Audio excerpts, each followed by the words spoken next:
জনপ্রিয় টিকটকার আব্দুল্লাহ আল মামুন ওরফে প্রিন্স মামুনের বিরুদ্ধে ধর্ষণের অভিযোগের সত্যতা পেয়েছে পুলিশ। এজন্য ধর্ষণ মামলায় তাকে অভিযুক্ত করে আদালতে অভিযোগপত্র দিয়েছে ক্যান্টনমেন্ট থানা পুলিশ। তদন্ত শেষে মামলার ক্যান্টনমেন্ট থানার উপপরিদর্শক মোহাম্মদ শাহজাহান গত ২৬ সেপ্টেম্বর ঢাকার চিফ মেট্রোপলিটন ম্যাজিস্ট্রেট আদালতে এ অভিযোগপত্র জমা দেন। পরে মামলাটি বিচারের জন্য ঢাকার নারী ও শিশু নির্যাতন দমন ট্রাইব্যুনাল ৯-এ পাঠানো হয়। তদন্তের বিষয়ে পুলিশ বলছে, সামাজিক যোগাযোগ মাধ্যমে প্রিন্স মামুন ও লায়লার পরিচয় হয় ২০২২ সালের প্রথম দিকে। একসঙ্গে চলাফেরা, পরবর্তীতে তাদের মধ্যে প্রেমের সম্পর্ক গড়ে ওঠে। উভয়ে একসঙ্গে লায়লার বাসায় থাকা শুরু করে। তাদের মধ্যে অবৈধ শারীরিক সম্পর্ক হয়। বিয়ের প্রলোভন দেখিয়ে ধর্ষণ করে, যা তদন্তে আসামি মামুনের বিরুদ্ধে নারী ও শিশু নির্যাতন দমন আইনের ৯-এর ১ ধারার অপরাধ প্রাথমিকভাবে সত্য হয়েছে।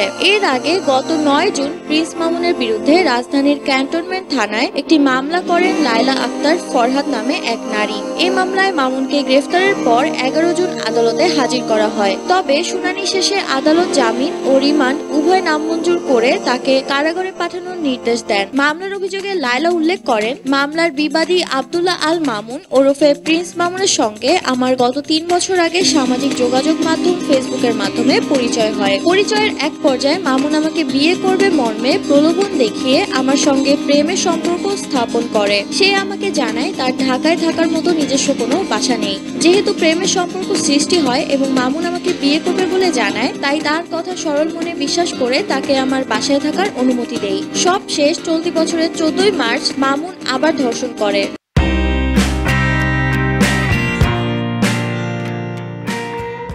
বলা হয় আইনের চোখে সবাই সমান। আইন, নারী, পুরুষ, ধর্ম, ক্ষমতা, পদ, অর্থ, বিত্ত, শিক্ষা বা সামাজিক মর্যাদা কোনো কিছু বিচার করবে না। একমাত্র প্রকৃত অপরাধীকে শাস্তি দেবে এবং নিরপরাধ মুক্তি পাবে।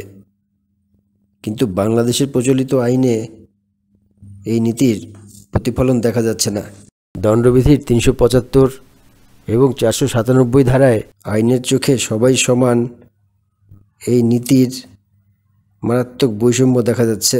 ৩৭৫ ধারার একটা উপধারার কারণে প্রাপ্তবয়স্ক নারী পুরুষ বিবাহ বহির্ভূতভাবে একসাথে বসবাস এবং সব ধরনের সম্পর্ক করার পরও কোনো কারণে দুজনের মধ্যে বিবাদের সৃষ্টি হলে নারী পুরুষের বিরুদ্ধে ধর্ষণ মামলা করে তাকে কারাভোগ করাচ্ছে।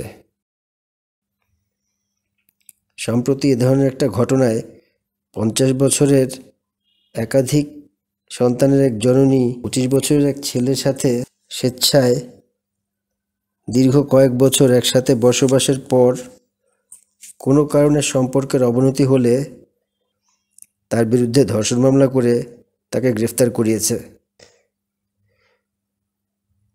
এ ধরনের হাস্যকর আইন বর্তমানে পৃথিবীতে শুধু বাংলাদেশেই চালু আছে, যেখানে প্রাপ্তবয়স্ক ২ জন নারী পুরুষ স্বেচ্ছায় একসাথে বসবাস এবং সব ধরনের সম্পর্ক করার পরও তারপর কোনো কারণে বিবাদের সৃষ্টি হলে পুরুষের বিরুদ্ধে ধর্ষণ মামলা করতে পারে।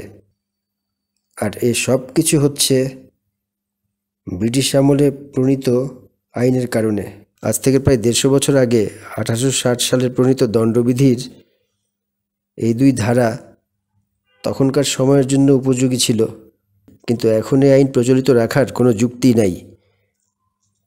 কারণ বাংলাদেশের আর কোনো দিক দিয়ে উন্নতি না হলেও একমাত্র নারী পুরুষের সম্পর্কের ক্ষেত্রেই আরও অনেক বছর আগে থেকেই পশ্চিমের দেশগুলির মতো অবাধ হয়েছে। তাই স্বেচ্ছায় সম্পর্ক করার পর পুরুষকে ধর্ষণ মামলায় অভিযুক্ত করার আইন অবিলম্বে বাতিল করা প্রয়োজন। তবে কোনো পুরুষ যদি ১৬ বছরের কম বয়সী কোনো মেয়ের সাথে প্রতারণা করে এ ধরনের সম্পর্ক করে, তাহলে তার বিরুদ্ধে অবশ্যই ধর্ষণ মামলা হতে হবে। দণ্ডবিধির আরেকটা বৈষম্যমূলক ধারা হচ্ছে ৪৯৭ ধারা, যেখানে বলা হয়েছে বিবাহিত নারীর সাথে সম্পর্ক করলে শুধু পুরুষের শাস্তি হবে, কিন্তু নারী সেই অপরাধে অভিযুক্ত হবে না। এই ধারাটা চরম বৈষম্যমূলক, কারণ প্রাপ্তবয়স্ক দুজন ব্যক্তি স্বেচ্ছায় অপরাধ করার পর শুধু পুরুষ শাস্তি পাবে আর নারী নির্দোষ বিবেচিত হবে, এর চেয়ে বৈষম্যমূলক আইন আর কিছুই হতে পারে না। পৃথিবীর অন্য কোনো দেশে এ ধরনের আইন প্রচলিত নাই। অবিলম্বে দণ্ডবিধি প্রাপ্তবয়স্ক নারীকে 375 ধারায় বিয়ের প্রলোভন দেখিয়ে ধর্ষণের উপধারা এবং 497 ধারায় ব্যভিচারের অপরাধে শুধু পুরুষকে অভিযুক্ত করার বৈষম্যমূলক আইন অবিলম্বে বাতিল করা দরকার।